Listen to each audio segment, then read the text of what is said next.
And coming to you guys live from Madison, Wisconsin, Terry Miller, the disc golf guy, with special guest John Terlap. Hey, Terry.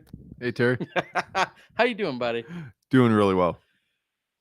As you're seeing some of the behind the scenes, there's going to be a little bit of housekeeping here to get things up and running. In fact, I think we're taking everyone by surprise. We didn't know we were going to do a recap, but here we are. You ready to do this? Yeah, a little tired. A lot of time on the course today, so we'll see. People have heard me reference you for decades. You've done so much for Wisconsin disc golf, including running the Wisconsin disc golf tour, being part of running and doing the stats, doing course design, designing, all those types of things. Well, I do a few housekeeping items and get everybody caught up. Why don't you give us a little backstory about yourself? Okay. I grew up playing ball golf, and after I proposed to my wife, that was just a little bit too expensive to be saving for a wedding. So I was down in Augusta, Georgia, and just so happens that I met Brian Graham after a big tournament that they had, and we were out there playing with Aerobies at Pendleton King Park. I think you've been there for maybe Worlds or Yep. something down there. 2000 or 96 Worlds and then 2006 Worlds. Yep. Right. Great little course. So I bought my first discs off of him, and we had a couple local pros, and they showed me how it worked, and I just fell in love. It gave me the competition that I craved that I didn't have after, I left college. And I started playing 7 days a week, putting until the park closed. It consumed everything. Got transferred up with Kimberly Clark up to Wisconsin. Met some punky, skinny kid out at Plowman Park. Wait, you weren't talking about me. I was never skinny at Plowman Park. I don't know. And we started running leagues up there, just got involved with that, and Tom Jenkins, all of that. Then I got transferred down to Texas, so didn't really do much for a while there. Played like one tournament a year. Then came back to just a great Wisconsin tour, and I think that was 16 years ago, 14 years ago, something like that. And it's just been full force ever since. It is my main hobby. I every time we're looking to do a vacation, I'm always looking to play a course. I don't like being a TD personally. I like doing a lot of behind the scenes things. I work with Kevin at Panda, and I run the courses for him up in Appleton. He comes up, he's the TD, and that I love that interaction. We do the same thing with Brad Wendt. He's typically the TD of the Wisconsin Tour finale. I do the scoring, and I help set up the courses, that type of stuff. I don't like to be the figurehead. Unfortunately, I had to be the figurehead this week. Brad isn't the best hype man for starting the foursomes off, so I had to be the hype man, which is probably odd for you to think, because out of our whole group that we typically get with, I'm usually the guy sitting in the corner being quiet. So yeah, so you have a long storied history of both playing, being competitive, being a top level professional in Wisconsin. Most of the world now has at least heard of or knows Barry Schultz. You were one of the few people back in the late 90s, early 2000s that was actually there competing and once in a while beating him.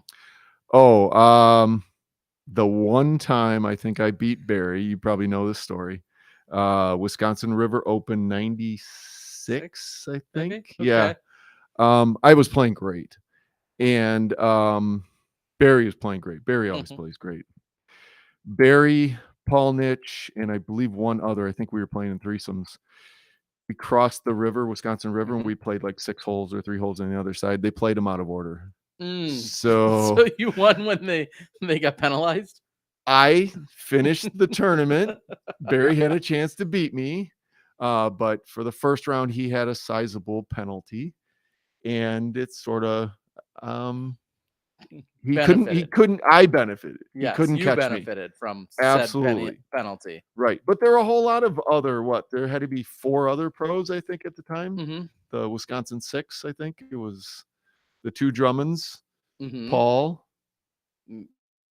Maybe a Johnny Bear, at the time. and Johnny Rumble. That was it. Sure, There was 6 of us. So that was a long time ago. All right. Well, thank you for everything you've done. I've always referenced you as one of the mentors and one of the people that has helped shape and mold a little bit of my disc golf career and life. And you and Tom Jenkins very much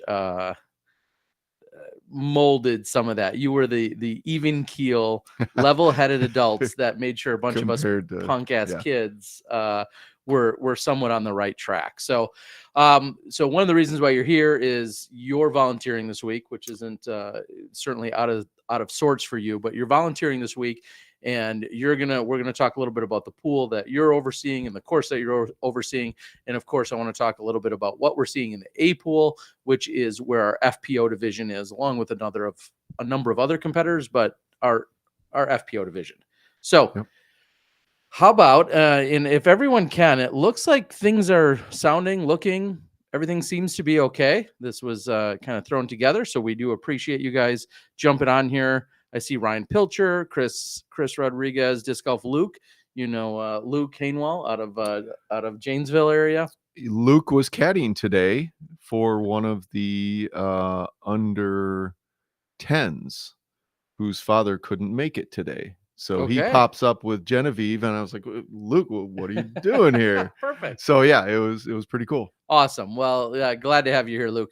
All right. So one of the things we're going to jump right into, if I can click on all the right buttons, and you guys can let us know if there's any challenges. But what I want to jump right into is what we're seeing a little bit on the FPO side of things. And by that, if I click right here, I think we're going to be showing you what we see over on UDisc. You guys already know I always plug and thank our friends over at UDisc. Not only have they created one of the most innovative and incredible sites, but then whether it's tonight or anytime, we always have this amazing historical perspective to go back and take a look. So real quick, since this is day 2 already, we'll quickly recap what we saw in day 1 when we look at the overall scores from day 1, which I'm not going to lie, I wish it didn't do this. Day 1, we had Evelina Salonen, who shot at 9 under. Maria Liva shot the 8 under, along with Haley King, Odin Scoggins. They were on the lead card. And then on the chase card, Emily Beach, Missy Gannon, Arya Castrita, and Katrina Allen. That's who we saw.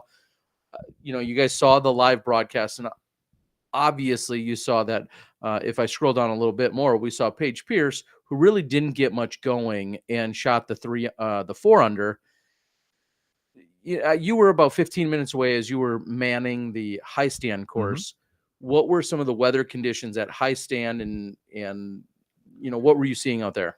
High stand was a little warm, warmer than we had expected, but it didn't feel that warm because we had a steady wind, and not steady as in direction, but it was blowing pretty much the entire round.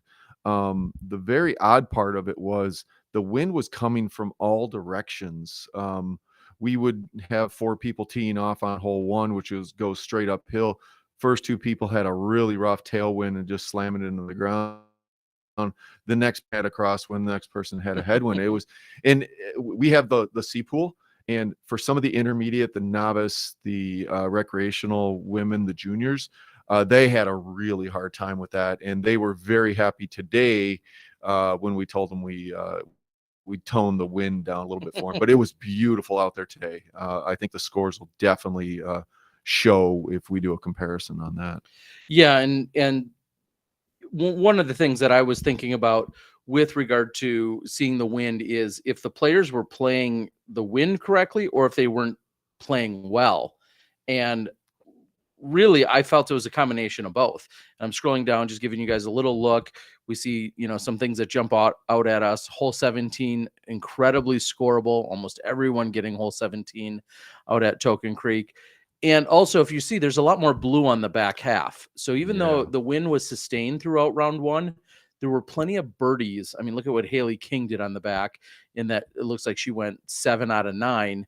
Tons of birdies on the back half at Token Creek. And dealing with the wind whatever it was at the beginning of the round, it was still at the end of the round. And now when we look at it on round number 2, as I'm going to click over for you guys, we look at round number 2, again, back half, tons of scoring still, no surprise there. But we also see a ton more scoring on the front half. Sayananda started out 6 for 7. Haley King started out 5 through 6. I mean, just really everyone started out so much better, and they continued to dominate on the back. But overall, a lot more blue and a lot less orange or peach. I was just going to ask you that. Has Larry been working on this course? Because if you go back up to the top, is this a different layout than what we would typically see for Mad City Open? Because we don't typically see this few bogeys.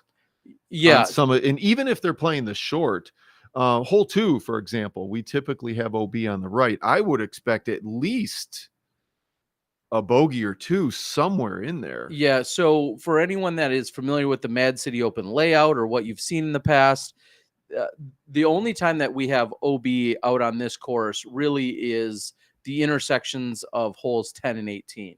Okay. So nothing on the right, for instance, on hole 2, although no one landed there, but nothing on the right of hole 2. To the left of 4 is out of bounds, which has always been pretty standard. But for the most part, the only OBs we find out there on 10 and 18, and you see that, very few bogeys. Yeah, that's unheard of, which I'm not saying is a bad thing. I think this is the scoring course for this group. Yeah, and also take note, I think for a lot of people, if you're familiar, let us know. But if you're at all familiar with what we've seen at Token Creek throughout the years, we typically see the longest tees played to the longest pins. Right. And this week, that was essentially thrown out the window. We're seeing that they have the mostly long tees, and then the pins are varied. And you've played here forever. Does that seem weird to you because you're so used to seeing either all the pins in shorts, all the pins in mediums, or all the pins in longs, and now they're mixed up? Yeah. We talked about a specific one, hole 17, which I found kind of odd because I think that Y tree is a great green. But to be honest with you, it's hard to tell for me because I think I played Token once in 5 years. So I don't know what's changed out there. It's probably pretty close to the same layout. But most of the pins that I would say are key is like hole 5, deep left. Yeah. That is it's not a Disc Golf Pro Tour par 4, but for everyone else, that's a pretty good par 4. Yeah, and they are playing just that. You said it. They're playing from the long tee to the long pin. Is that well, we can look. I was going to say I want to say it's 540 or 640, maybe 610. So 610 feet.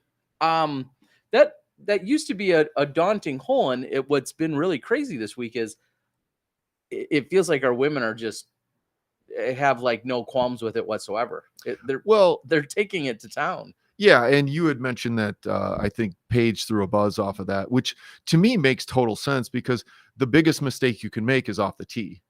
You can't really make a mistake on the second shot. So these players have gotten to a point, and I'm by far no expert for Disc Golf Pro Tour, but the level that I watch on video is they can throw 200-300 foot shots. You know, they're doing that probably 8 out of 10 times, 9 out of 10 times. So they're getting that birdie every single time. Whereas we were trying to get as far, we were young and dumb. We were trying to get as far down the fairway as we could, have that 100-foot upshot, 150-foot upshot, because we couldn't throw 2 perfect 300-foot shots, or we weren't smart enough to know that, hey, that still gets you the birdie. Well, they have been handling most of the course very well, as we said. Like I said, out on the front, doesn't seem to be a lot of problems. It's clearly not playing quite as easy, or didn't play quite as easy overall on the front as it did on the back, but some solid scoring. And I said it before, and I said it during the broadcast, Sayananda, one of my favorite memories in all of disc golf was that when she was here in 2016, she won AM Worlds, and because she was flying back out to the West Coast, I feel like she was with her family. She won AM Worlds, dropped in her putt, and then left immediately.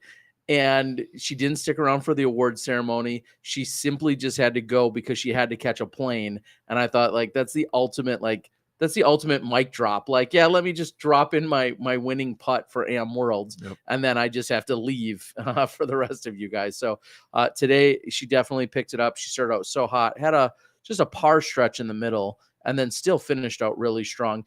Love it. She moved up 9 spots in today's play. We're going to, of course, find her then right there on the chase card, which is pretty awesome to see. So nice work by Sayananda. And then also, just to round out what we're talking about in our top 4, Maria Liva shot that really hot 12 under, clearly killed it on the back, as you can see. Oh, wow. Getting 8 out of the final 9. And she was doing it with a little bit of everything. She had good drives. She had solid approaches. And then her putting was everything you could ask for. If we drill down just a little bit, you see a 60-footer to finish, 27-footer on 17, a 49-footer, 38-footer back on hole 5 to save the par. She was getting it done with the putter. Absolutely. And a solid day out there on the course, 100% scramble, 92% C1X. So that's solid for anybody. Yeah, no matter what, you got it. And Evelina Salonen, also, like, we saw the hiccup on 2 where she missed a short putt, and it didn't seem to linger. Sometimes those come back and frustrate her, and she continued to putt pretty solid throughout the rest of the round. Yep, and 91% C1X for her. It definitely, everybody knows she's one of the best drivers, but when her putting game is on, she's lethal.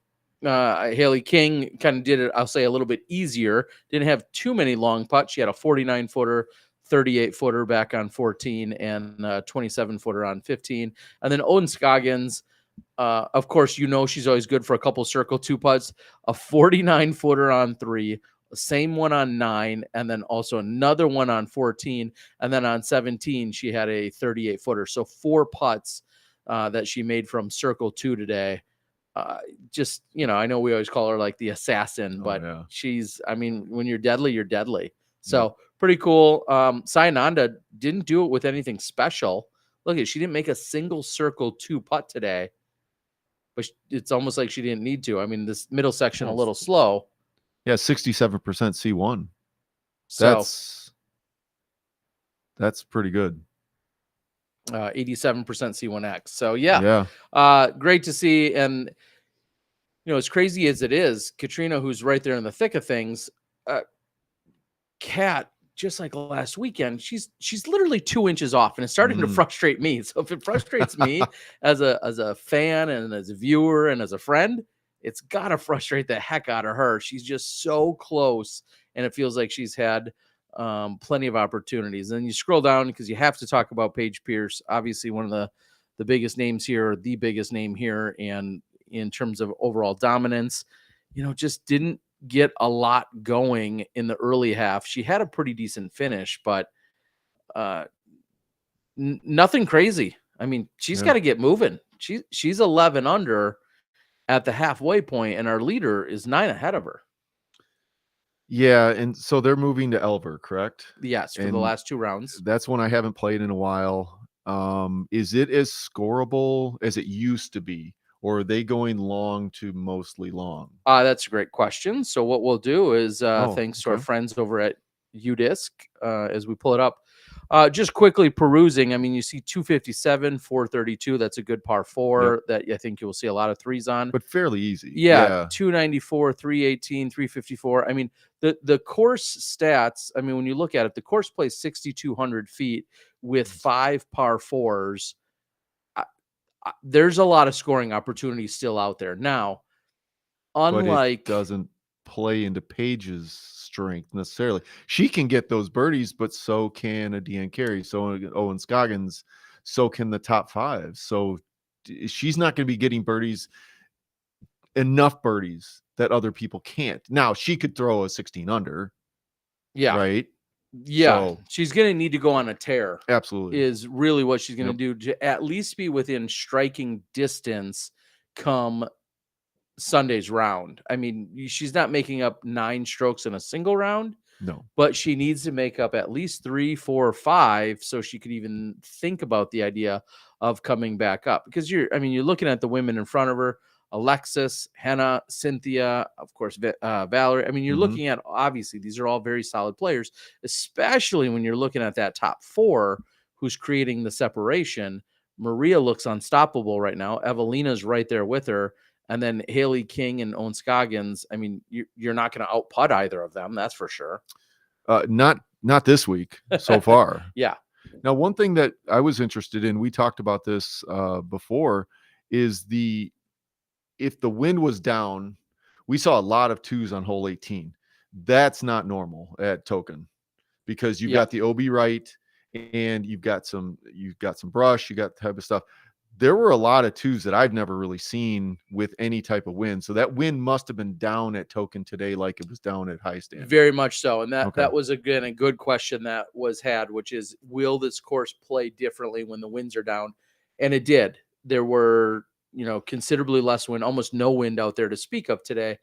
But I also feel like the players just played the course better. So it was a combination of those two things.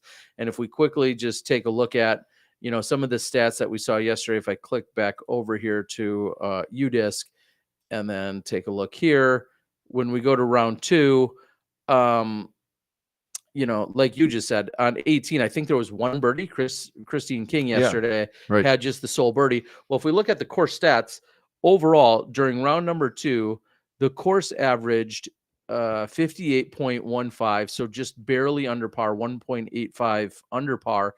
And we compare that to round 1, and we see it average 0.22 over par. Yeah. So almost 2 strokes easier throughout.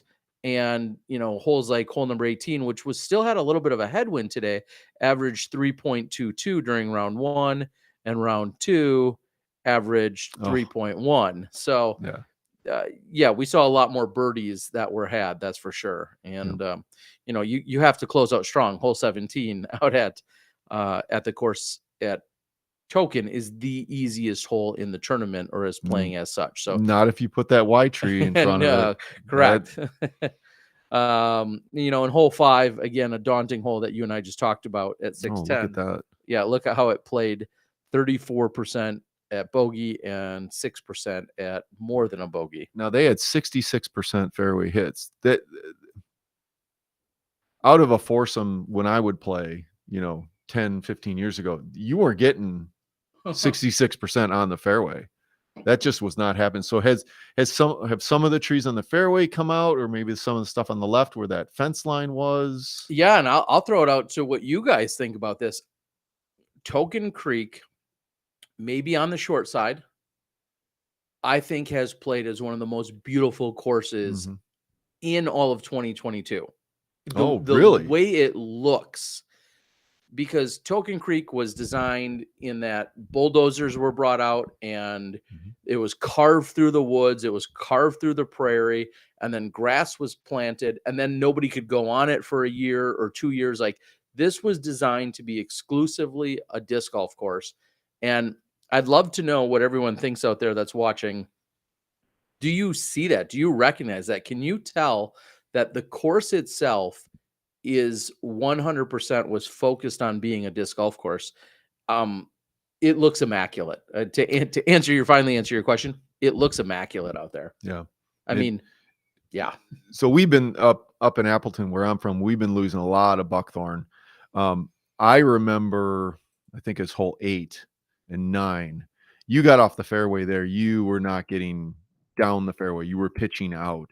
Is that still how it is at Token for those back 4? Or I'll say this: the few holes, the rough is rough, and it happens to be on the toughest hole. So 15, which is already the toughest hole on the course, I'm assuming, that's the roughest rough that you'll find out there. Hole 5's rough, and maybe 13, which happens to be another par 4 where you kind of play out to the landing zone and then pitch over. So it's still thick and it's still rough when you get off the rough. But other than that, I'm trying to think of a more beautiful course that we've played this year. And I'd love to know what others think. Tom, who's also, I know, spent some time in Wisconsin, said Token Creek is gorgeous. Have always said that, flat but beautiful. That would be the one and only knock that we really find at Token Creek. Outside of 5, 6, 7, and 8, there's really no elevation out there. Yeah. Again, compared to the courses I play, those holes are really hilly compared to a Hauser and even flatter. Yeah. Absolutely. So I will say I think Larry did a really good job with the layout for what he had and designing things, because when you play it, sure, the first couple holes, hole 3 I believe is slightly uphill, hole 4 is maybe a little downhill then uphill, but I don't think you feel like you're playing on a flat course, because you're walking up 5 or 6. You're walking up 6 a little bit. You're walking down kinda, 7, and then 8 goes. same. Yeah, It's so like a valley. it's not like you think you're in a prairie and people just popped up trees. He Sure. really did a good job of making it more of picturesque holes. I used to play ball golf. Picturesque hole is where you don't see another fairway next to you. You can stand on that hole and that's all you see. Yeah. So it's really nice. Yeah, I agree with you that that's one of the beauties of this course is there's a few pins that are somewhat close to the next tee, but for the most part, you feel like the hole itself, you're playing that hole and that's all that's there. Yep. And then you go on to the next hole. And I hope that translates really well for you guys out there on camera. We just need to add a few azaleas, right? And then be like the Masters. Be just like the Masters. Yeah, except I don't think they'll live up here. I'm not sure the climates and the conditions would hold up just the same, but nonetheless, as I'm reading a few other people talking about, not Nathan says, I can see why they would put an easier course later, because super low scores are fun to watch, not the best for score separation, but turns into a birdie fest. You know, I guess that really kind of brings up another point. Paige, Kat, and a few of the other women, most of the other women in the press conference kind of gave this sentiment of, yeah, this is a little easy. This is a little soft. I guess the question I'd pose to you is that something you say after the event? Is that something after you've shot double digits 2 rounds? Are you setting yourself up for criticism if you don't then go provide those scores? I think you'd have to bring Nate Sexton in, isn't he? He's the official soft king, the softie. I think it's really hard to say if a course is soft because there's so many different variables. If you're on your game and you shoot a 12 down like Maria, we were talking at dinner, I didn't know she was that good of a putter. She probably thinks it's a little soft.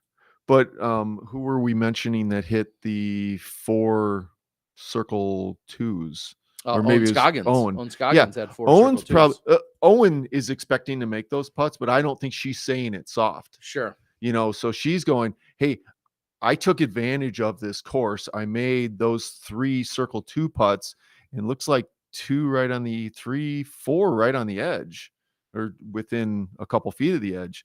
So a few inches, because she's so direct at that basket, a few inches lower or higher, she's not making those putts. She shoots a 2. So that's not soft.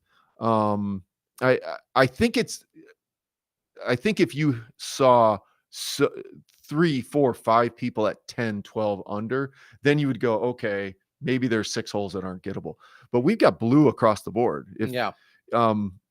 Like some guys like to play triples up in Appleton. If you take those scores and put them together, you've got a 17 down probably, right? Yeah. You've gotten a 2 on every one. So it could be soft, but nobody put anything together to get them into the 15, 16 range, like I think Sexton was talking at that time, of saying, well, we have a couple short par 5s where people are getting eagles, and we have a couple short par 4s where everybody's getting birdies.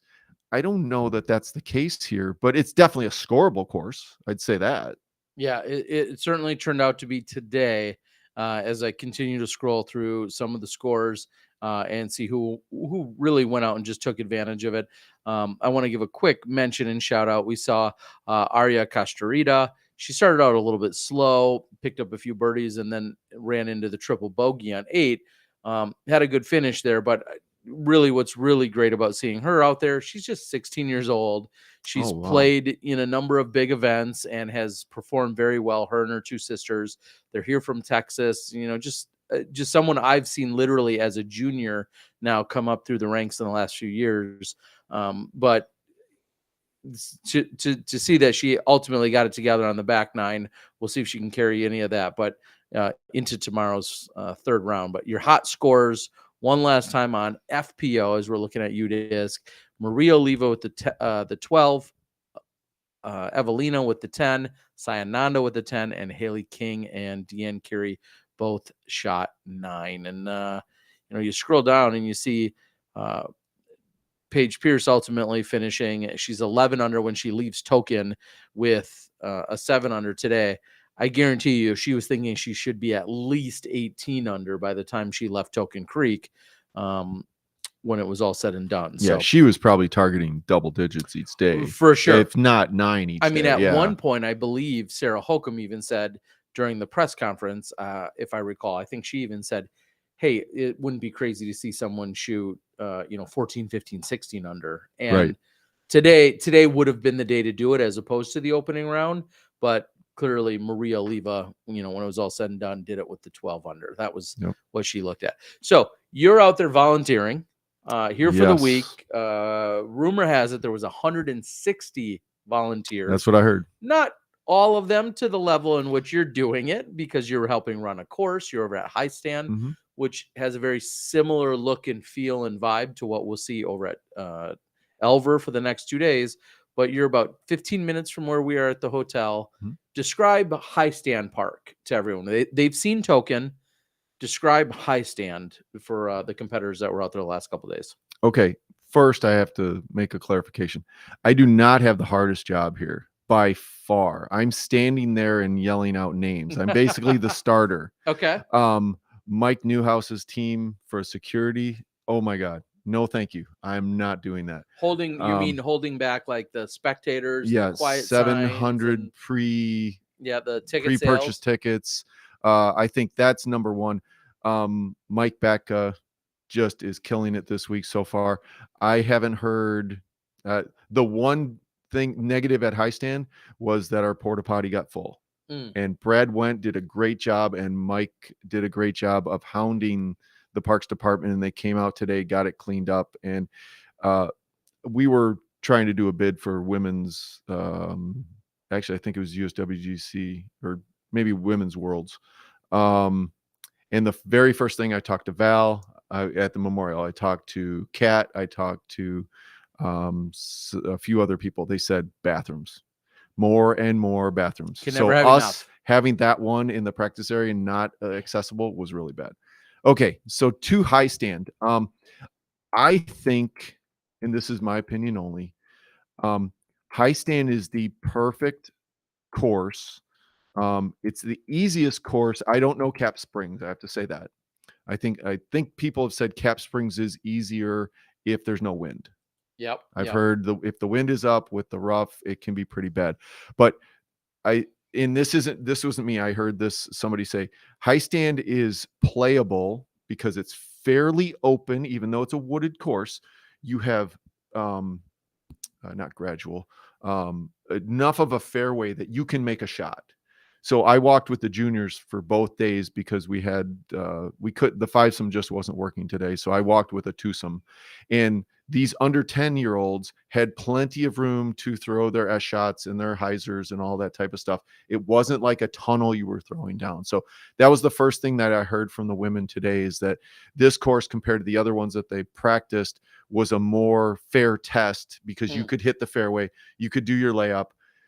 Some of the other courses, again, I don't know Cap Springs, but they wouldn't have been as conducive for their game. And now we had all of the age protected advanced or AMs. We had all of the juniors, and then we had one sprinkling of FP70. Okay. So that skill level. So quite a High mixture. Stand, big mixture. Some of the intermediate were doing really well. And I'm sorry, we also had the intermediate, the novice, and the Rex. Okay. Okay. So a wide range, but the women coming off the course, we were asking them, how's it playing, all that stuff. We asked them today, and they said it played really, really well, even though the wind was up. They weren't finding themselves in really bad situations. We heard, oh, I had an 8 here and a 6 here, but that was it. Sure. I didn't go on a stretch of bogey, bogey, bogey, bogey all the way down.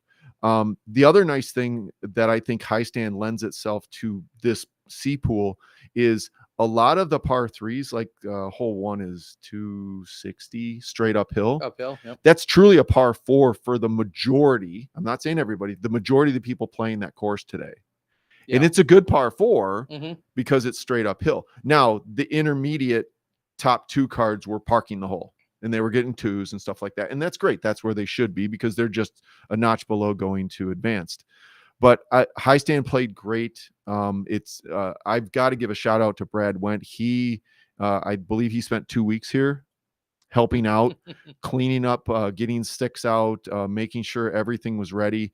And the Molly Orman gave us spotters. We had spotters on the rough holes, 3, 10, 14, 15, the longer holes, the real rough holes. So it was just a team effort. Team effort out there. Nobody was really doing everything by themselves. But it all came together, and it was really, really good. Well, so high stand is on the east side of town. It's also about 15 minutes or so from the Token Creek course. It's also across the street from our tournament director's pro shop, one of the best pro shops you'll find in the Midwest, at Glide Disc Golf. Mike Batka runs that. So that's where you were. And you had the same divisions there for 2 days. Yes. And now what divisions are going to be coming in there?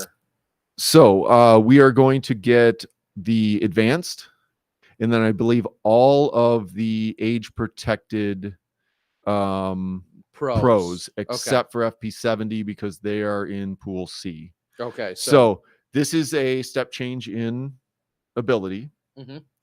So I'm going to expect the scores are just going to drop for high stand. The staying in the fairway type thing, you're going to want to do that. But if you're going to do well out here, you're going to have to stay in the fairway and be at 270, 280, and get those birdies when you can, and control the longer shots. The longer holes are actually pretty easy to score on. The long par 5, I would say a handful of the advanced women can definitely get a 3 on. You just have to get full flight down that fairway. And that fairway is really made for it. Turn it over a little bit on hole 10 towards the right-hand side, come back. You've got all the room you want on the left-hand side, and then do a second shot up, and then pitch down and get a good second shot, and then make a putt for your 3. So I think we could see a couple eagles out there. I think we can see on the par 4, the high stand hole. That might be a little tougher because you're going back uphill now, and you've got that one limb that's still there. You've got the big wall with the high stand letters on. So that's going to be hard to score on. But all the other par 3s that are at 200, 220, those shorter ones, even the downhill, what is it, 15? 14 plays somewhat downhill, and then 15's the longer. Yeah, 14's downhill on the ridge, and the 15's down the hill. They are playing the short tee. And the under 15, all of them, I believe, on their drives were in circle 2. So it's a 326, 346, something like that. So they weren't taking it out left and coming in. They were running right at the pin. Sure. It was those piping it up the middle. Those ladies had no fear. If you get a chance to see the C pool under 15s play, it was a treat. Well, and then so to emphasize who you're talking about, Barrett White, who's won maybe more disc golf in Madison than most women ever, even though she's from Illinois. She's currently your leader right now. She's got the 4-stroke lead over Nova, and ultimately 7 over Kelly. So there's a little switch up in what went down there out there today. So that's what you're seeing in Pro Masters 50. Big shout out, Peggy Berry is currently leading by 12 over Donna Brown.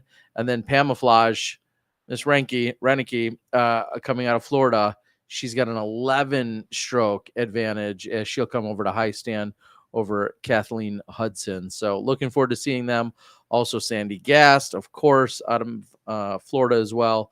She's got a 6-stroke lead over Kathy Hardiman. So looking forward to that. And then, like you said, that's what we're going to see over at High Stand. And then your advanced women, Virginia Polkenhorn, sitting with a 2-stroke advantage currently over Emily Yale. So, and Virginia is young. I was gonna say 14, 15-ish. Yeah. I'm just taking a guess. I've seen her at Junior Worlds for a couple of years, so I know she's in that territory. Very young and just an incredible spirit out on the course. So looking forward to seeing what she can do out there as well. So that's what we're seeing over at High Stand. And then real quick, to touch on, obviously we know who we're going to see for the FPOs, but let's talk about the FP40s. Jennifer Allen extended her lead. She had a solid opening round, and then today did even better out there. She was talking about her T-bird flying well. I think she's just trying to sell Frisbees, honestly, but she should. Talking about I know somebody will buy some. Exactly. But Jennifer Allen, not at 100%, ultimately decided to play FP40 and go after this major title. And I'm sure Melody Bailey and Kim Gianola weren't thrilled that such a young superstar would come firing for that title. And Natalie Holocoy, I saw her out on the course today. Sammy Joe, all these people I know have seen all around the country and just some of my favorite people in the world. So looking forward to them taking on Elver tomorrow. So she's in the A pool, right? Or they're in the A correct. pool. Yeah. Elver tomorrow is A pool. So I'm thinking Token is a little bit more open on a couple of the holes, the starting 9. Does she take advantage there? And then not wishing this on her, but as you get into 5, 6, 7, 8 at Elver, that's a totally different dynamic, right? It's a different ball game. Yeah. Things tighten up. You kind of, and you guys will see this during the live coverage tomorrow. We kind of, for lack of a better term, zigzag up the hill to get up to holes 4 and 5, which she'll have a huge advantage on. Yeah, 1, playing 2, across 3, the hills for sure. 4, probably short tee. Even 5, yeah. 5, yeah, 5. She'll have, Jen will have a distance advantage as we're playing either across the hillsides or slightly uphill. And then you get into a much more wooded course. And it's not that different from Token. If you think about it, Token is relatively open through the first 5 or 6-ish holes. And then you get into the woods for a handful of holes. And then it opens up. Same thing that you're going to see out at Elver, except for Elver's wooded section is a little longer. And then you finally come out, you pop out on 18, actually. So you're going to see a different style of golf. And it's going to feel more park-like for those that are wondering what the courses are like. You're going to see park style golf, but it'll be secluded. You're not going to see someone walking around that's like lost and like, I'm pushing my kid on a stroller and where's the water park? Like, you're not going to see, because you're on top of a hill, so you're not going to see like a random in that sense, but it's going to feel like old school disc golf to you a little bit. And once they get to 9, that's the downhiller. You really only have maybe 1 or 2 holes where you have a break that's fairly open. Yeah. So really, and she obviously did a great job at Token, either tempoing down to, I don't know what her mid-range is. Does she throw a rock or a leopard? Probably a rock 3 or something like that. Yep. So obviously, I mean, with a 6-stroke lead, I think we said. Let's go back and do some math. Yeah, Jen's now sitting on a 6-stroke advantage. So she obviously 10 over third. Oh wow. Yeah. So again, I've watched Jen for a long time. I think she has a really good mental game. I don't think it's news to say her where she had to improve was her putting. And I've seen a couple of podcasts, or not podcasts, the videos where she putted outstanding. Yeah, she's turned it up the last few months. Absolutely. So if she can just stay in the middle, get those birdies on those first 5, 6 holes, she's gonna be hard to beat. Yeah, we're looking forward to it. Yeah, I was surprised to see her, but not. I mean, it's hard to criticize anyone that goes and plays in the division they're eligible for. And I say that all the time. Yeah, definitely me. I say that all the time to literally any player. If Johnny McRae went into we'll say MP40 or MP50, and then ran the table. Let's say Johnny McRae played MP50 next year and he played 33 events and he took first at 33 events. I'm not mad at that. Well, I'm just not in Wisconsin though. No, anywhere. No, but I'm saying I don't want to play against Johnny in Wisconsin. Okay, I did once. It was not the one time on his card. I'm not joking. I think I was 16 strokes off of his shot. And you're good. I feel I'm pretty good. Yeah, you are. That's how good Johnny McRae is. Yeah. Now I played really bad, but yep. Yeah. So, but my point is, and I've said this forever, and I'll continue to beat this drum. Play wherever your rating puts you, and if other people don't like it, too bad. As long as your rating puts you there legally and per the rules and everything else. If Johnny McRae played MP50 and he literally played 33 tournaments and won all 33 tournaments by 13 strokes each next year, I wouldn't be mad at the guy. No. You're allowed to do that. I tell the not juniors. I tell the people up in Appleton, just you pull out the rule book and say, see, here's the ratings. And as long as they're not tanking like there's some people used to, they'd have a couple bad rounds and they just taper off at the end. As long as that's not happening, play what you're eligible for. Yeah, you're more than welcome to. And I beat that drum all the time about sandbagging. I'll use in air quotes. If you're rated 899 and somehow you can maintain that 899 rating for an entire year, and therefore that 899 puts you in recreational for 10 straight tournaments, play it. If that's where you want to play. I'm not going to tell you to play otherwise. Or if you are in a series like the Wisconsin Tour, you can petition the PDGA to stay in your division with a buffer. We have one person. 10-point buffer. I don't remember exactly what it is. He has to present that to the TD at every event he goes to and says, I am over the ratings, but here is the PDGA saying I'm within the buffer because we're playing a points series. Yeah. Now you have to do the work. You have to do the petition to the PDGA. Wisconsin Tour is not doing that for you, but you can do that if for a California Tour, Texas Tour, whatever. Yeah, certainly. So Ray, big shout out. I know, Ray, you just said the other night you want to see more of these, and I couldn't think of a better time to go ahead and go live tonight than with my buddy John here. So thanks for the super chat. I appreciate it. This, you say the DGN is making this event feel like a major, which is great. It should be, because it is a major, obviously. Largest FPO contingency ever at a single event. We're talking about 90 plus FPOs. We're talking about 320 women at a tournament. I've been around a lot of tournaments. There's a special vibe when you're talking about that many women getting together, right? Absolutely.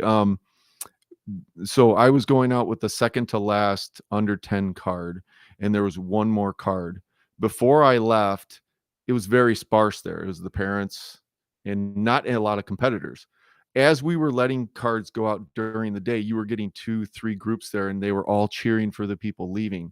So I caught the group coming off of 18. We had a banner they were signing. I said, ladies, we're kind of sparse here. Would you mind sticking around for this last under 10? They're like, absolutely. All of them and their caddies came up, and I was going up, and it was like, well, no, I got to go get a drink or something. No, we're coming over. We're going to help these under 10s. So it was great. Yeah, it's there's something very special.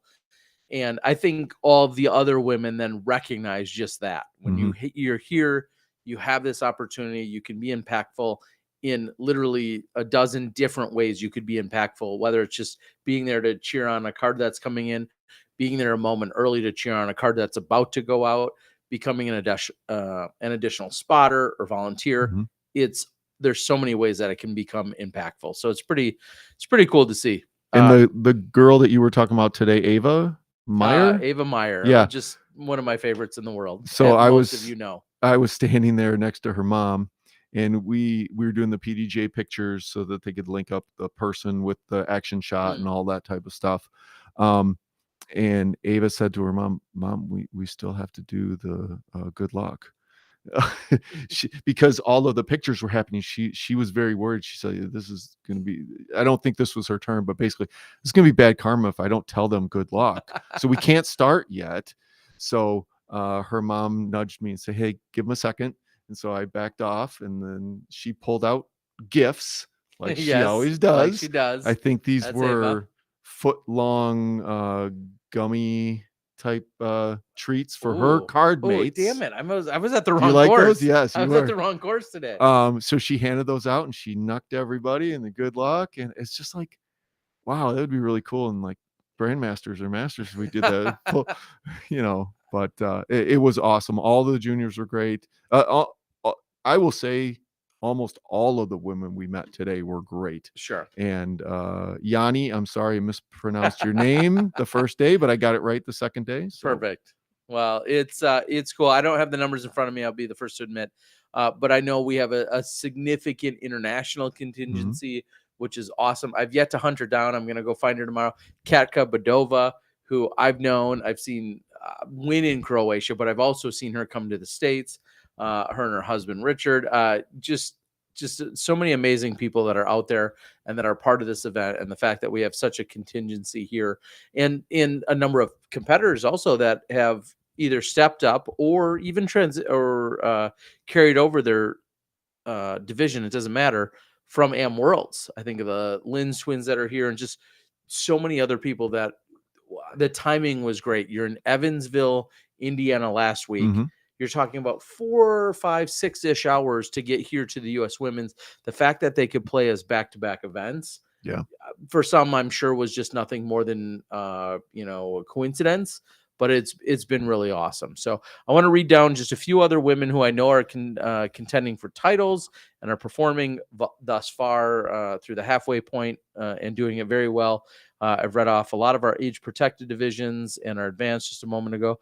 But in AM Masters women, I'm looking at Linda Ray. She must have gotten past just barely. Yeah, Kim Keen, who's a local. I've known Kim forever, as has John. But Linda Ray currently has a slight advantage over Kim Keen. Best of luck to you guys. Aaron Fitzpatrick is currently holding off Debbie Polkenhorn. So she's got her by 2 strokes right now. Barb Lowe, who I believe is a Wisconsin resident as well. Yep. I think she's played in 1 or 2 of my tournaments. So she currently is holding a significant advantage over Cheryl Zimmerman. Oh, wow. 10 strokes. By 10 strokes at the halfway point.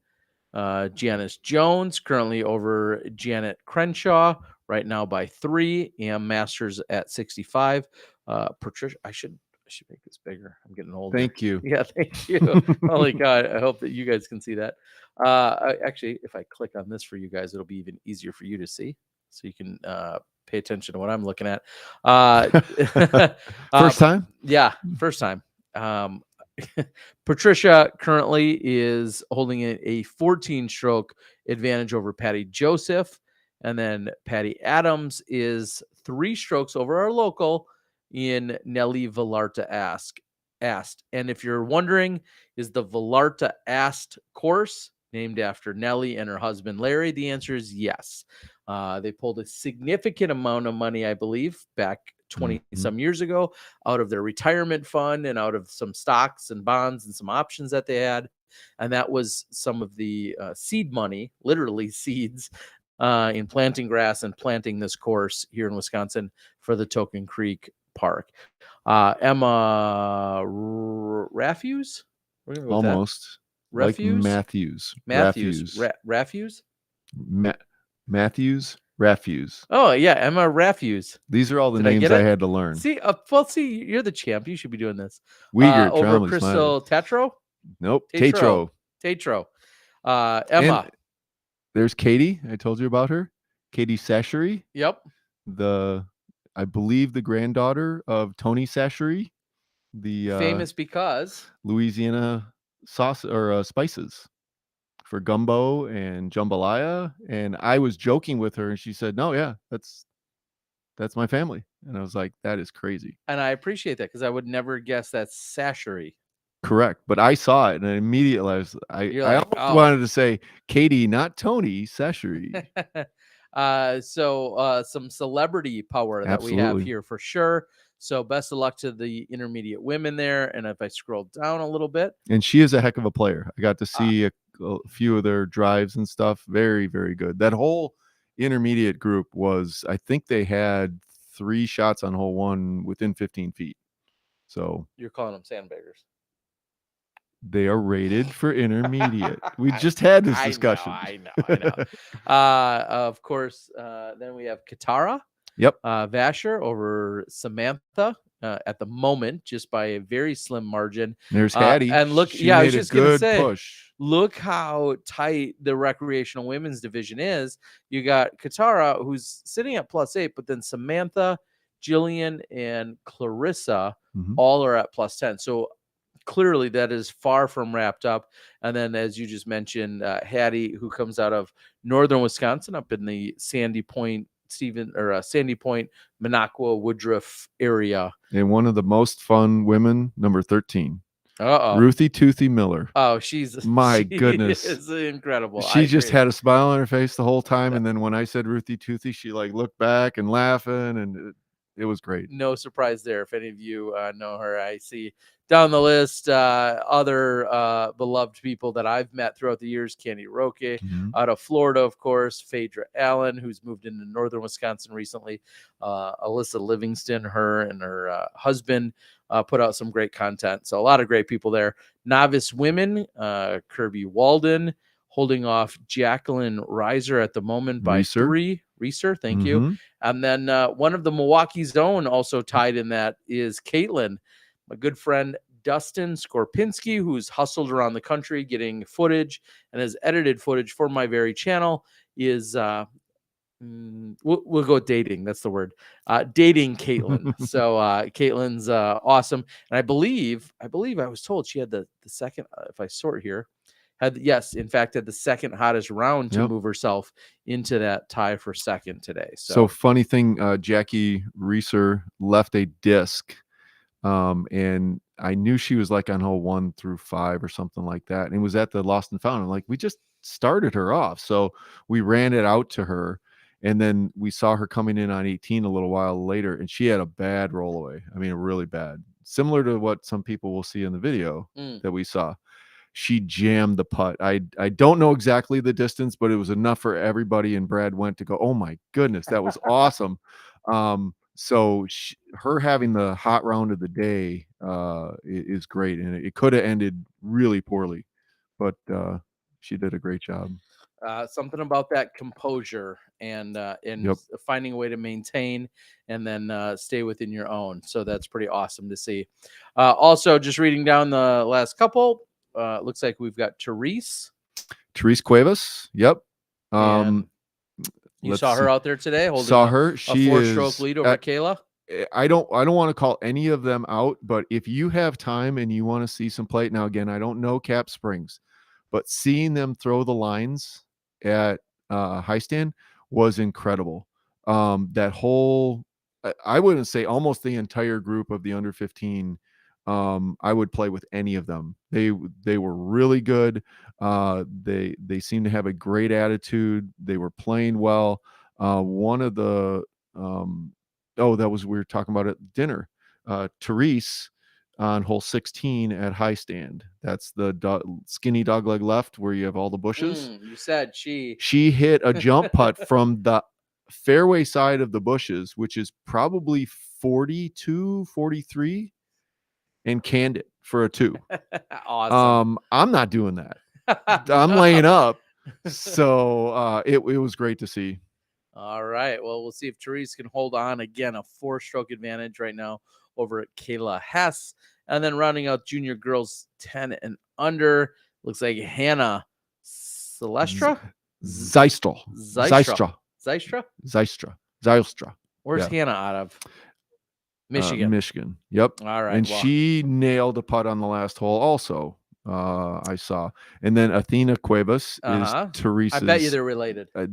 Very much so. And then Genevieve, she is the one who had the caddy. What's his name? David. No, the putter. The putter. I'm brain freezing on his name.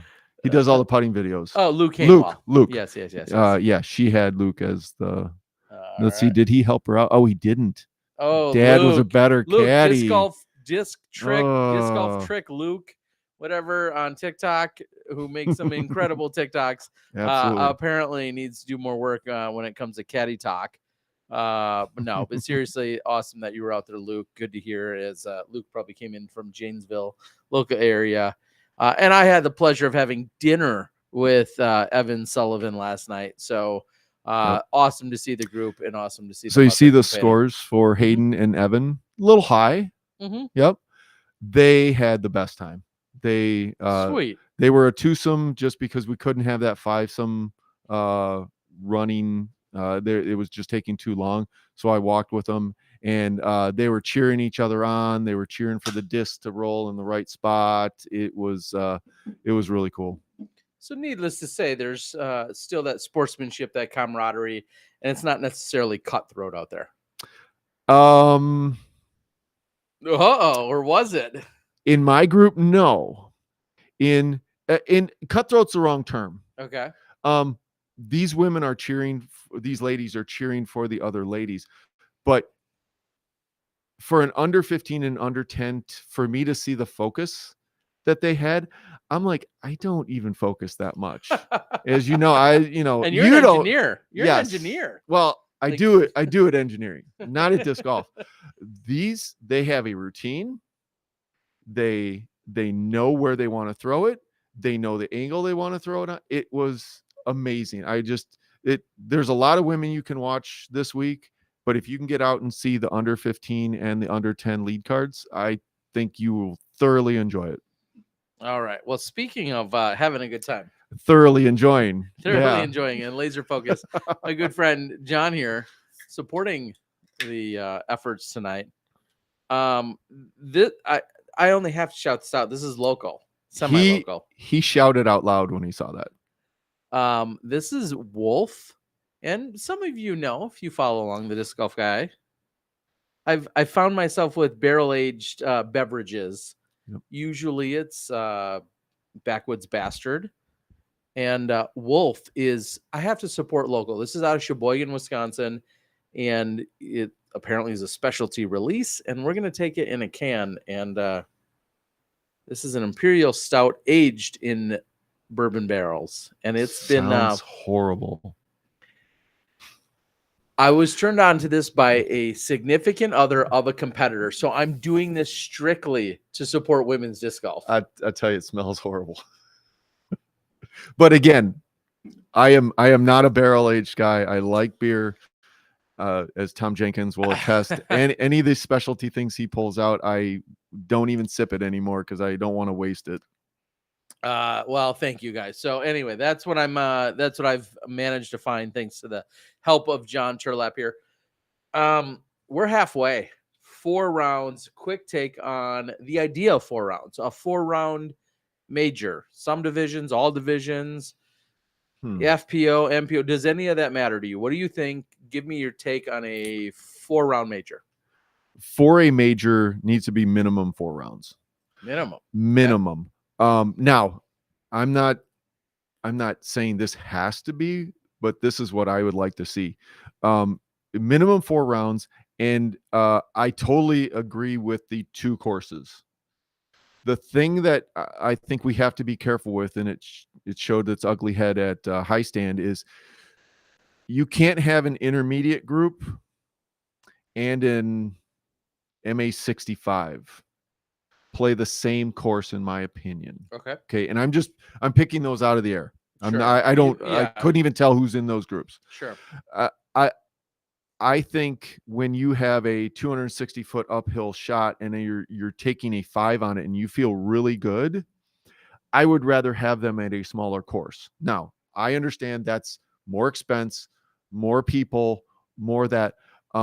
Could they? The big question we talked about today at the course was propagators. How does that MA 60, 65, 70 get a good rating? Molly Orman said, well, we just have propagators play the course, not in the tournament. We bring out a couple MA2s. They play along with. They're the propagators. You're good to go. She's been doing that in her juniors thing. I don't think that flies for a major. Don't get me wrong. Yeah. But I would much rather I don't know the local courses around here for a smaller course, but could that have been utilized? So now you do 4 rounds for the intermediate, the recreational, and novice Sure. on high stand. Now maybe you're able to open that up for more participants. Sure. And it's a better range. And maybe you do it ratings based. You look at the ratings of the groups and go, okay, yeah, MA 55 and 50 can go with these intermediates. But then maybe we take the juniors, MA 60s, MA 65s, those, and put them on a better course suited for them. Not an easier course. It could actually be a little bit longer. Sure. Or the same distance, but now it's a par 5. But when you have everybody playing the same course, it sort of gets diluted where you're taking 5 shots to get to a pin where other people are parking it. Yeah, So, and I think maybe one of the big takeaways there is better doesn't always necessarily mean longer or No, shorter. It just right. means, is it directly applicable to that division? Is it to that skill level? And I think that's always a question that I think we're going to continue to face. Because, excuse me, you look at an event like the U.S. Women's here that we had this week. 323 competitors, or 320, whatever the number finalizes as, it's impossible to cater to all of those. Yep. And so you're trying to pick and choose the divisions, you're trying to pick and choose the courses, and then the layouts at the courses.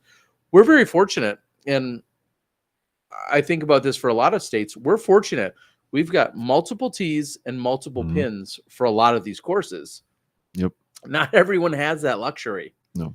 And so to try and fine tune it is really, really tough, because inevitably some people are going to feel that it plays too easy, some that are going to feel that it plays too tough, some that it's going to play spot on. It's just a matter of trying to accommodate as many women as possible that best suits them. And I think that's a tough balance that I don't have any of the perfect solutions for by any means. No, I don't think many women played this blind, from my impression of them stepping up to the first tee or asking questions or things like that. So the 2 courses I really think is key. Me personally, I don't mind playing a course blind. If I go to Kansas City, I want to play 4 courses, 4 rounds. But you're in the minority. I'm absolutely in the minority. But remember, what I'm trying to do is play as many courses as I can, variety, all that. Now, if you have 2 courses that are, very similar, okay, I don't need to play those 2 courses. But I've heard, I got Valley View stuck in my Blue Valley in Kansas City is a great open long course. Okay? And then they have other tight courses and stuff like that. So that variety would be great. I think they're getting that variety for the C pool between Cap Springs and High Stand. Oh, for sure. I think B pool is getting a good variety of pretty hard Elver to much easier for them High Stand. So I think Mike or whoever set those up, PDGA, I think, thank you, Ryan. I think that's a better or a good mix of those courses. Okay. Yeah, it's tough. And I think this brings about a bigger question, as if we're going to continue to get to 320 as the number, 300, 280, 250, whatever the number is, will we find where the FPO division needs to be even separated whatsoever in terms of having their own weekend, their own event, their own courses? Those are all questions that are going to continue to happen one way or another. And we see you guys posting about Mike. Felt like this was loose. Yeah. How is that, Ryan? A little bit better? Hopefully everything's going to be good on his mic here. Yeah, I don't see it. Check 1, 2. Check 1, 2. Isn't this fun? It's great. Real quick, we're going to sidetrack. What do you think of nightly recaps? What time is it? It's 11 o'clock, 11:10 Central Time. Yeah. So Terry kept me up till 1 o'clock last night, which is only what 3 hours past. No, 3 past my bedtime. Okay. I'm not going to 1 tonight. Okay, so you might have to finish this yourself. What was I going to say about taking FPO separately? Another thing that we had talked about at the course. I don't know how you do this. I don't know that it becomes a priority, but somewhere the PDGA has to understand that they have embedded spectators. They have people that want to go see the top pros. Yeah. We were playing with Hayden, yes, today. Not Hayden. Henry? No, not Hayden. 80 Fish? No, Evan and I'm sorry, I'm forgetting her Sullivan. name. No, Michael's daughter and Evan. Yep, and the other girl, Hayden. I had it. Hayden. Yeah, you got it. Hayden. I had it right.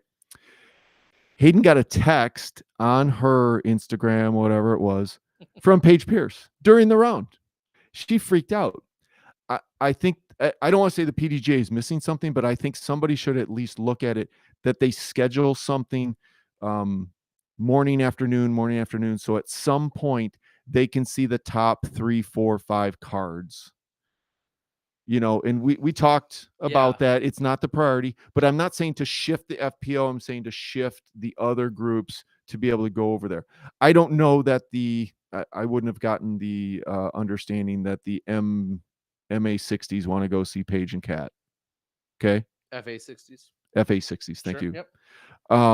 But the juniors, the Rex, the novice, I really do think they want some time to be able to go there and do that. Not all of them, but I think that's a built-in base that we really need to look at. Yeah, and you bring up a great point. Phaedra Allen, who was out there today, she said the exact same thing. She's like, I said, are you going to go watch this card? She had already played for her day. Yep. And then I said, are you going to go watch the FPOs play? And she's like, they're here in Wisconsin where I live. Yeah, I have to go watch them, even though I already played 18 holes today. And that's always been tough because obviously some people care about that more than others. I feel like as now we have, like you said, the built-in spectatorship, we have to kind of account for those. It is just really tough because inevitably, if the FPO lead card goes off at 3:24 p.m., if we're going to have this many women at the event, there's some other divisions that are also going to have to go at 3:24 p.m.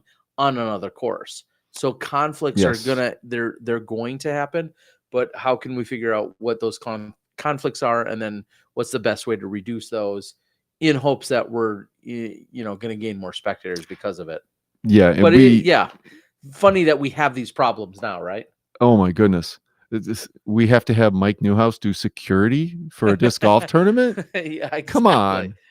And Mike's a gentle giant on top of it. So I would not want to see him mad, but I'm sure he employs some guys to get mad. Yeah. So it's funny because I think back to this event when I was going to it in 2005 in Peoria. I was going to it in 2006, which, just as a quick historical perspective, around that time frame, the PDGA said, hey, we'd like you to go to this tournament. It's about 4 hours from your house.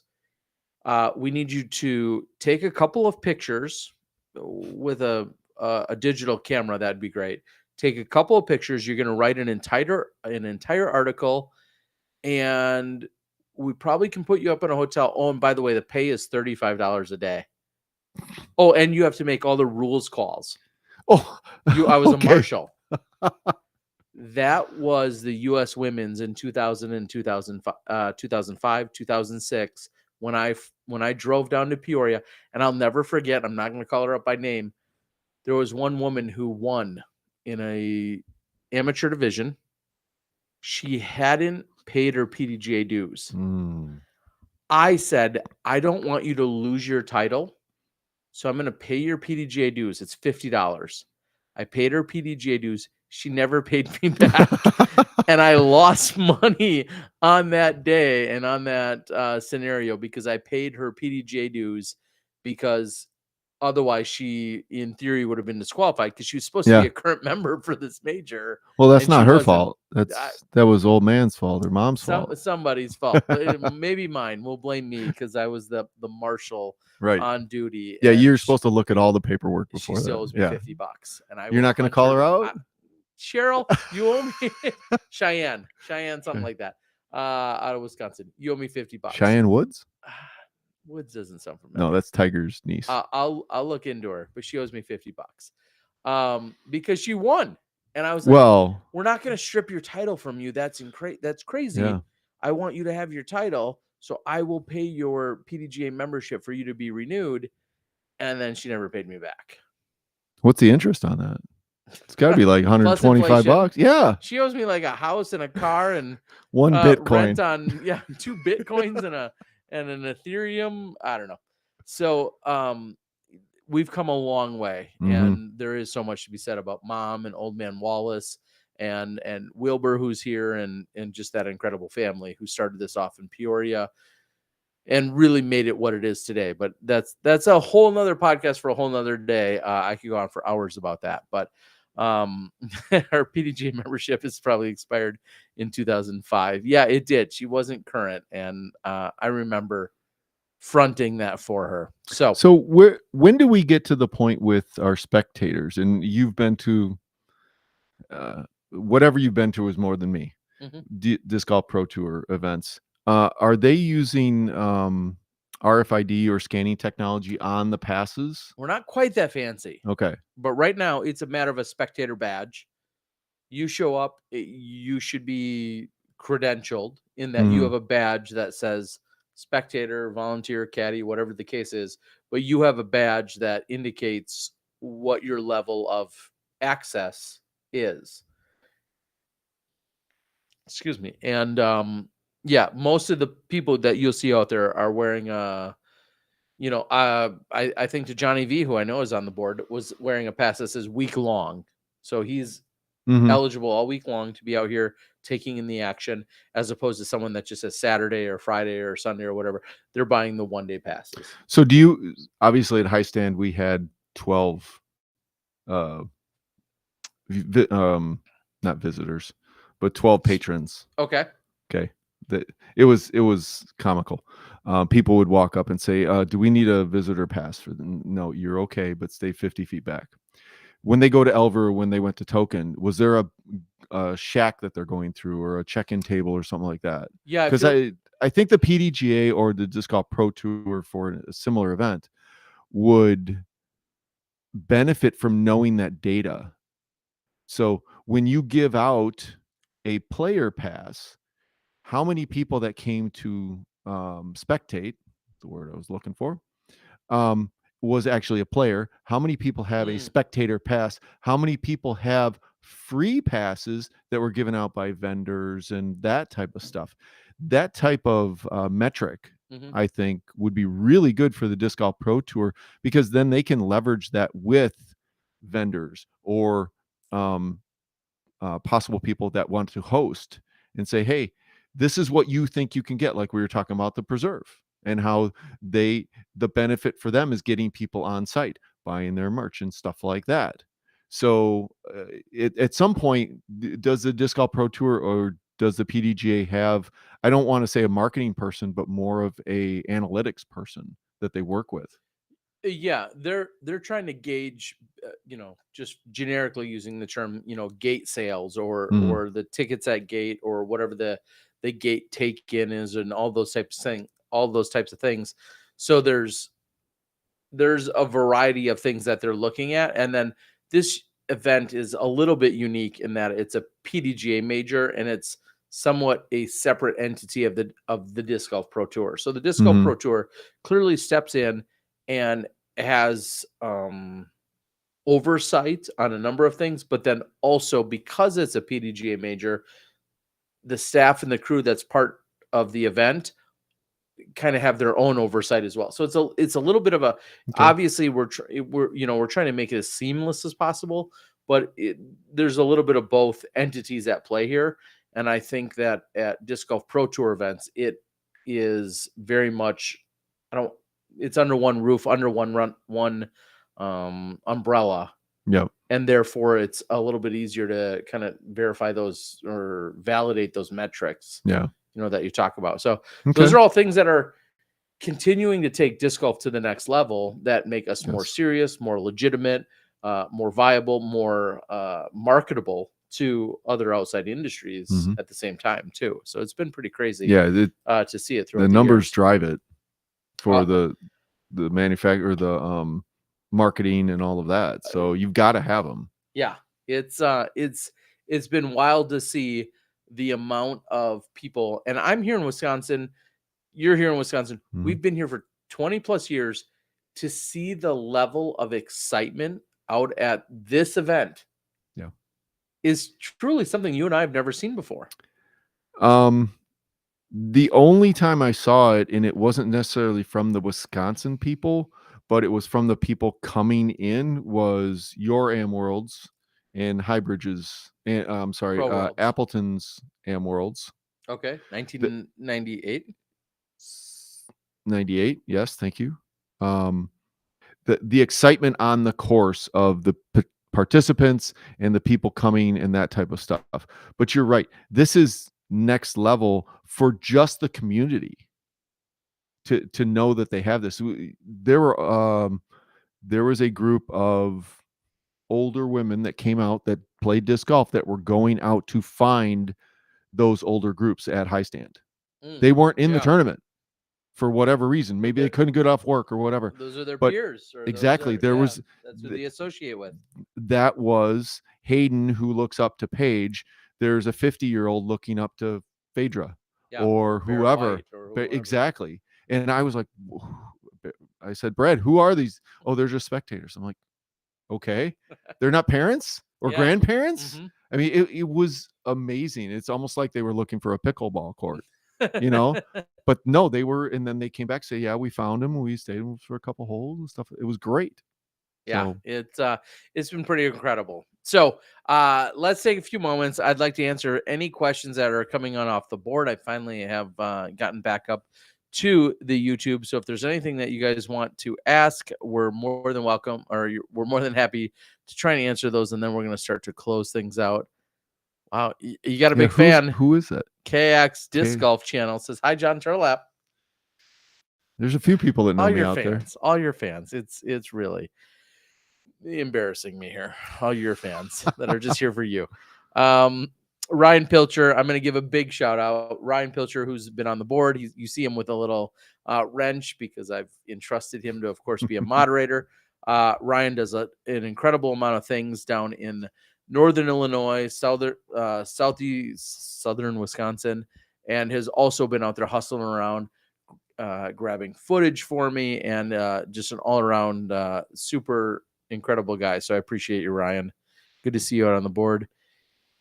Says I'm PDGA membership is probably expired. I'm not sure what you're talking about. Cheyenne.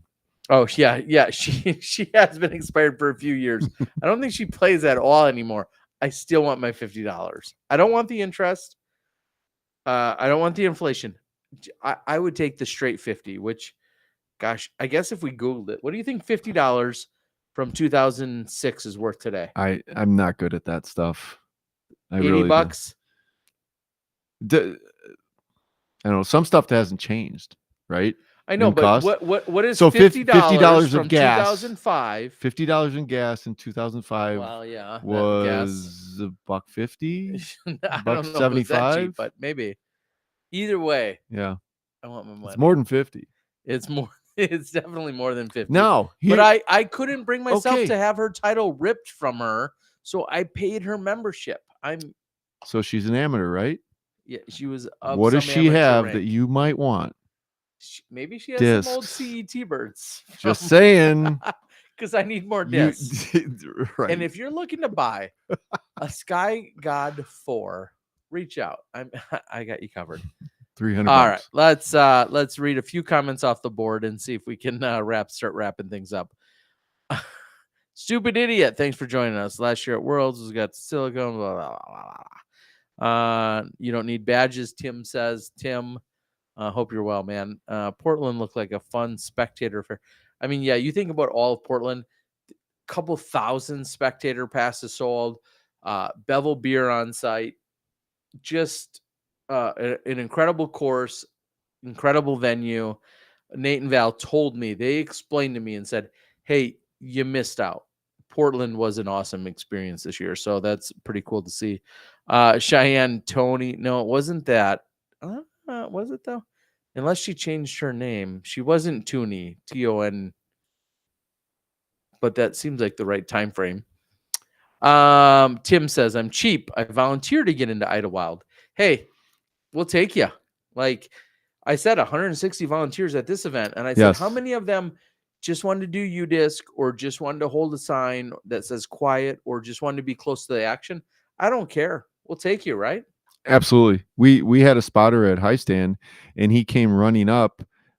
We knew he had to leave at like 1 o'clock or whatever. He came up at 12:30. He's like, they changed my tee time. He was going over to UDisc for one of the groups at Elver, or it had to be Token. So he was double dipping.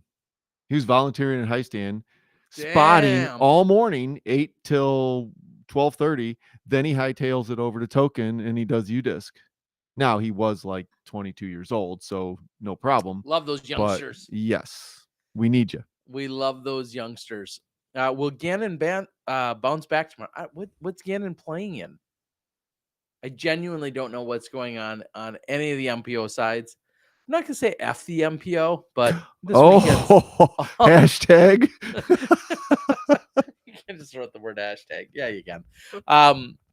I don't know where any MPOs are playing this weekend. I'm not gonna say I don't care, but I don't care. I volunteer to get in. Yeah. Is there a cut for Sunday? No cuts. 2 bits. Tim Courts, 300. T-Dog, working close to home. Sounds pretty nice. As always, Dan, love you, buddy. We miss you. John, of course, knows you from 30 years ago, 20 years ago. Hope you and Annette are well. Sue in Raleigh says, do you think DGPT should incorporate more courses like this for the FPO on tour? As in slightly shorter or easier? We'll assume that's what she meant. Like you said earlier, I think they have to look at it as longer isn't always better. Okay. Angles. I believe Sarah has said this in the past. You've got to give us some better angles to work with. Now that suits her game, obviously. Sure. But, I think they're getting closer to understanding what they need to do for changing. I think it was last year or 2 years ago where the very first time they had a longer women's tee pad on one of the holes and they made it a par higher. Sure. That's definitely a step in the right direction. But if you have a par 5, again, you can't just shorten the tee pad and say, okay, here's the women's tee. Well, what if it's a 400-foot shot and a 100-foot up shot? Nobody's getting it in 2.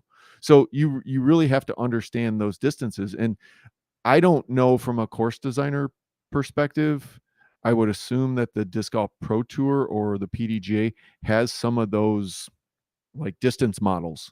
Yeah, or analytics. Right. To say, okay, what's the average distance or what's the average distance we want them to have? Because if you keep putting out there 390-foot par 3s, okay, the distance is either going to get longer or they're just all going to take 3s, right? Paige is going to figure out how to birdie it. Jennifer Kat's going to figure out, Haley, those bigger throwers are going to figure out how to birdie it. But if you can adjust it and tuck it off to the right at 325, well, now what if they haven't practiced the skip shot? That's one thing we don't really see women throwing a lot, do we? Is a skip shot to get around a corner.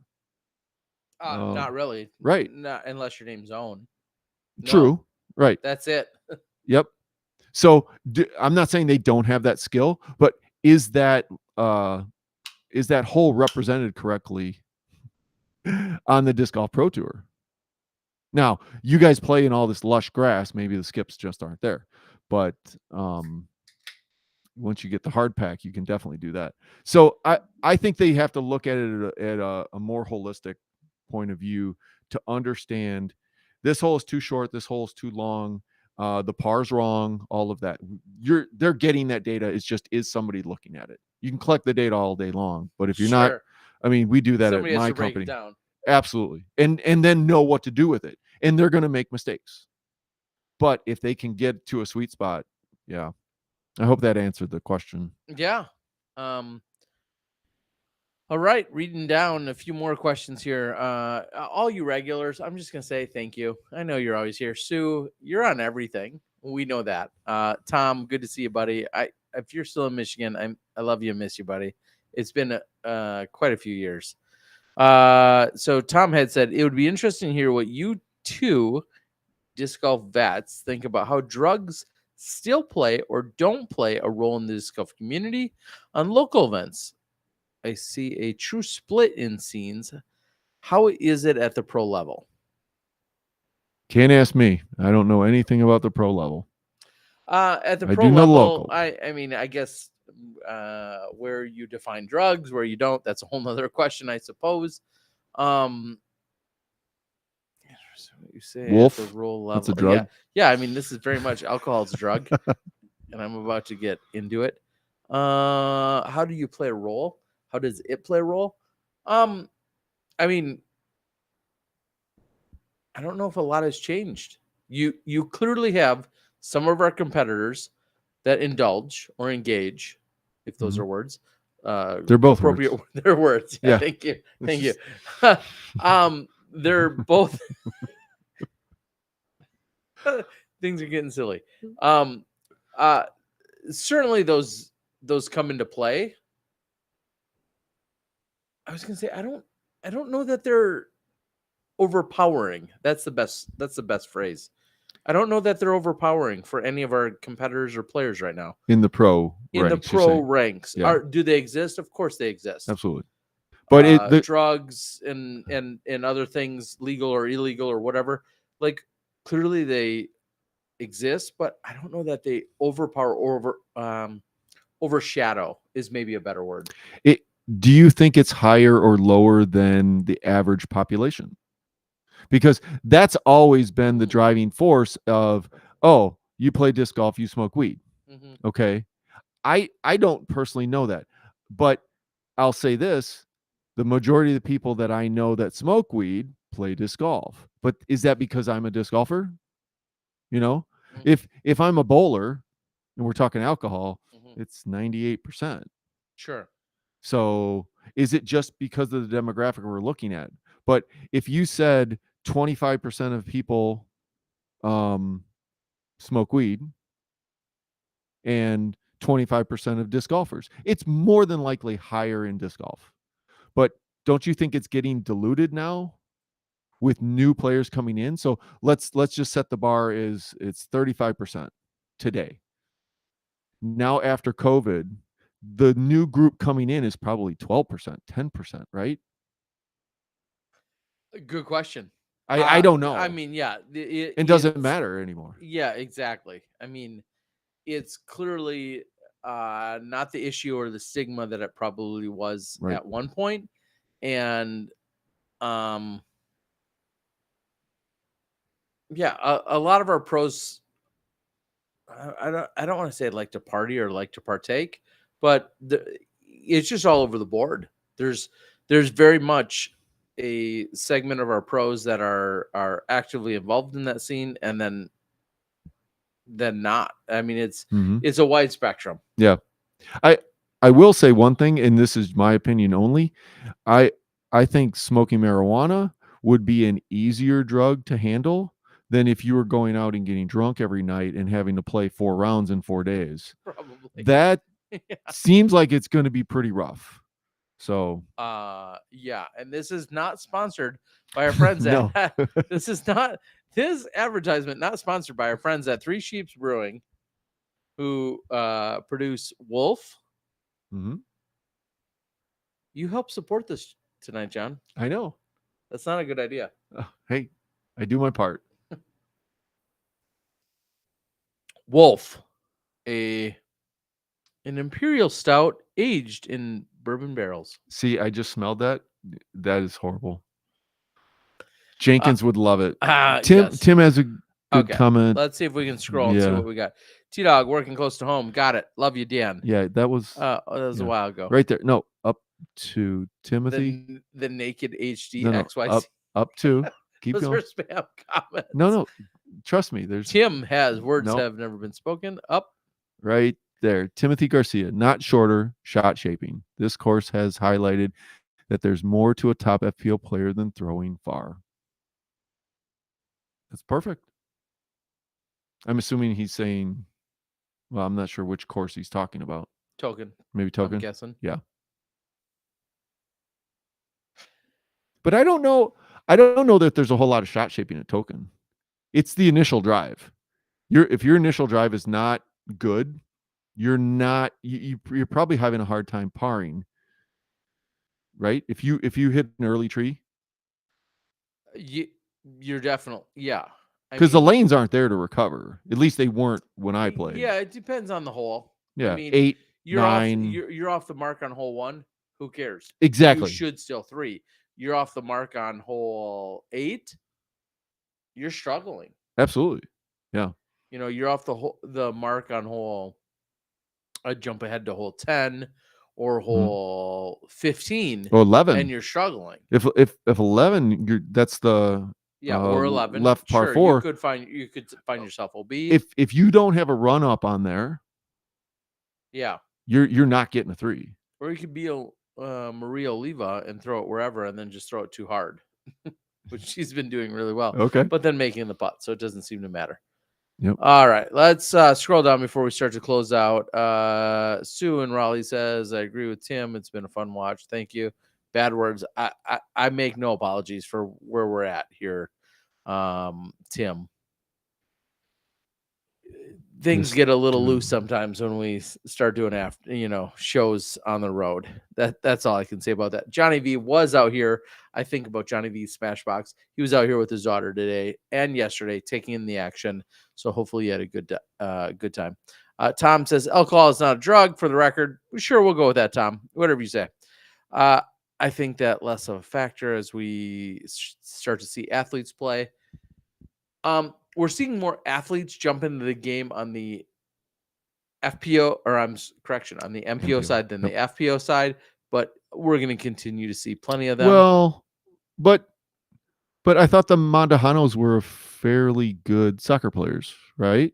And Kat was an exceptional volleyball player, same as Sarah. Holcomb.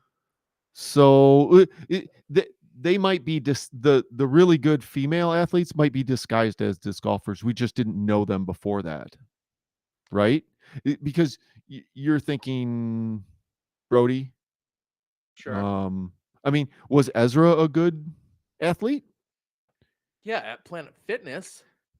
That's my point.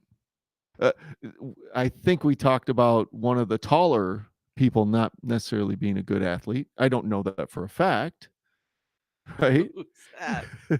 There's a lot of tall guys on the I'll say it this way. My wife had swimmers, tall swimmers. They could barely walk through thresholds of doors because they're very good in the water. They're not. So back to the point of the women, I think you have the athletes there. Yeah. The level of women athletes and competitors that are getting into our game, and I think it's only going to increase. Absolutely. Yeah. Because why?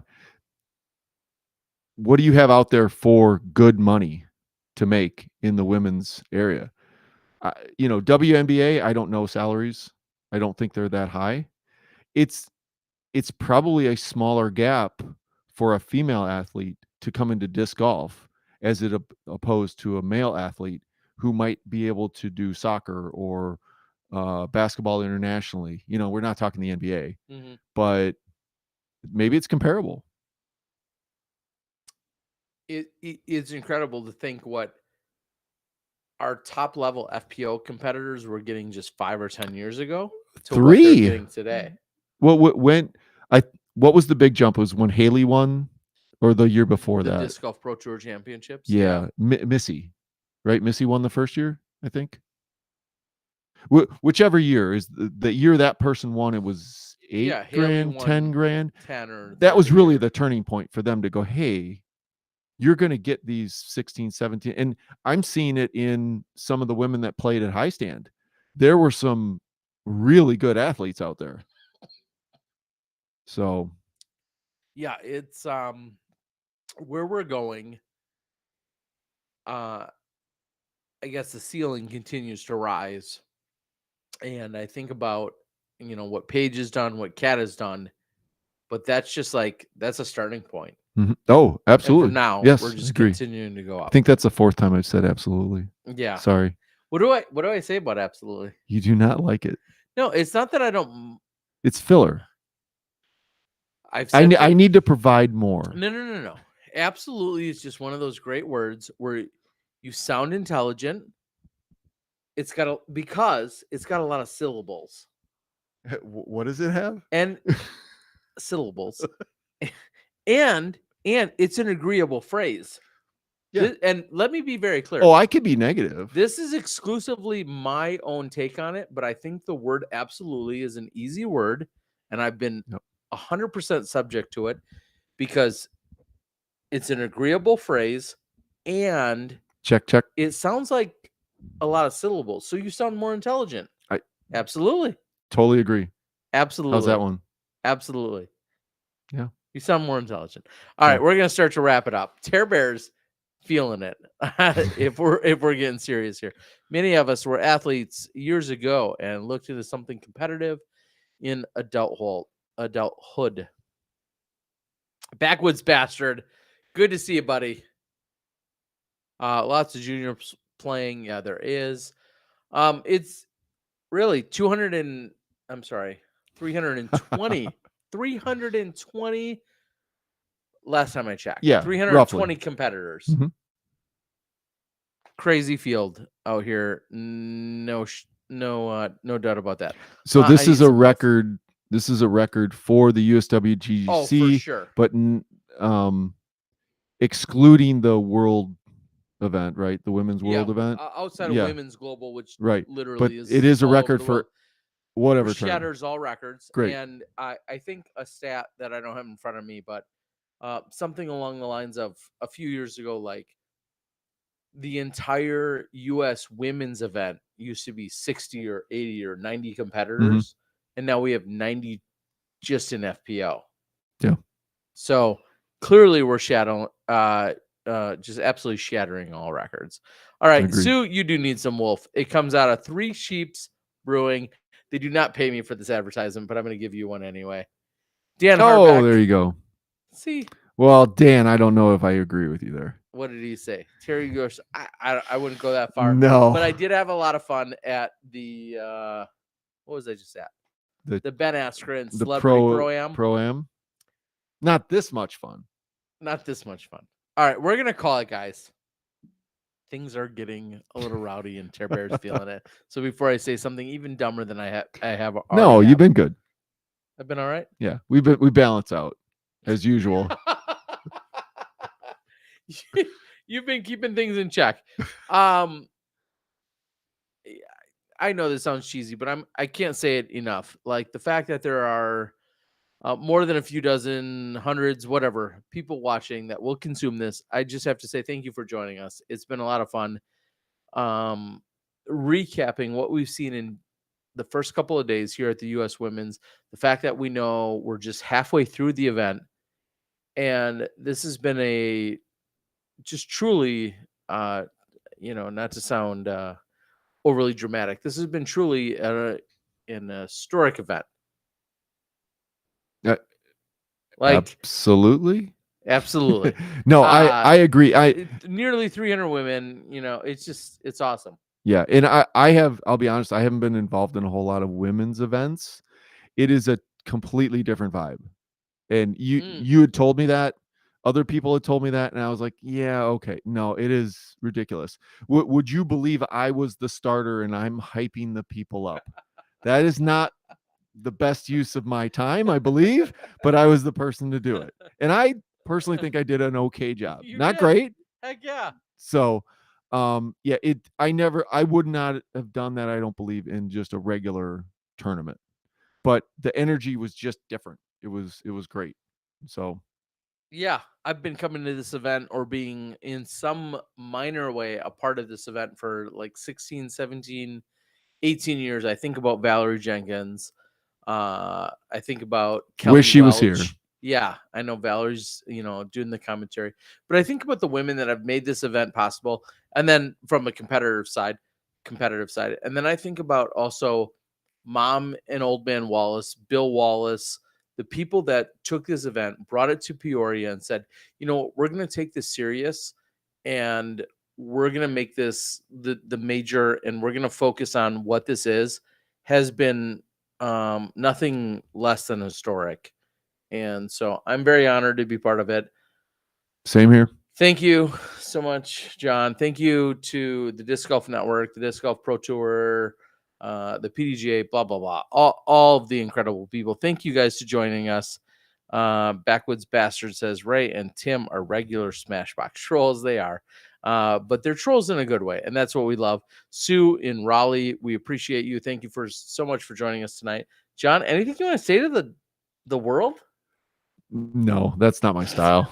No, it just I said it earlier. If you have a chance to come out and watch the juniors, they would really appreciate it. You probably get some food or something from Ava.